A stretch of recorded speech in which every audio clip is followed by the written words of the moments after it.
Young పర్సన్స్లో అంటే relatively smoking తగ్గుతా ఉంది జెంట్స్లో స్పెయిన్, బట్ ఫీమేల్స్లో smoking it's particularly more affluent సొసైటీలో పెరుగుతా ఉంది. ఓకే. సో అందులో ఏంటంటే స్మోకింగ్ యంగ్ ఏజ్లో most common cause smoking.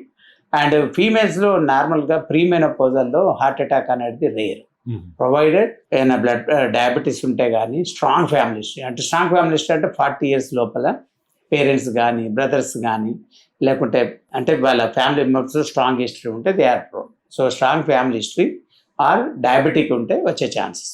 So usual ఏంటంటే మన రిస్క్ ఫ్యాక్టర్స్ అంటే ఇప్పుడు మనము ఇండియన్స్ మోర్ ప్రోన్ మనం భయపడొద్దు. అంటే in a way God suggested that you lead a more discipline life. We should think in a positive way.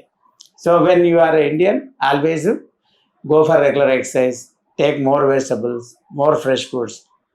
When you take non-veg, fish you take more often. Chicken, mutton తీసుకున్నప్పుడు liver, heart, kidney తగ్గియండి, deep fried తగ్గియండి. And మీరు ఎంత non veg తీసుకున్నా you have to burn the calories. Exercise, good exercise, good walking, swimming, jogging, some kind of exercise చేస్తే మనకు young ఏజ్లో heart attack రాకుండా ఉండే ఛాన్స్ ఎక్కువ ఉంది. సో రిస్క్ ఫ్యాక్టర్ చాలామంది ఏంటంటే కొలెస్ట్రాల్ చూసుకోరు, డయాబెటీస్ చూస్తే చాలామంది 9.5, 6 ఇవాళ ఒక వాట్సాప్ పంపింది 12.8 HbA1c.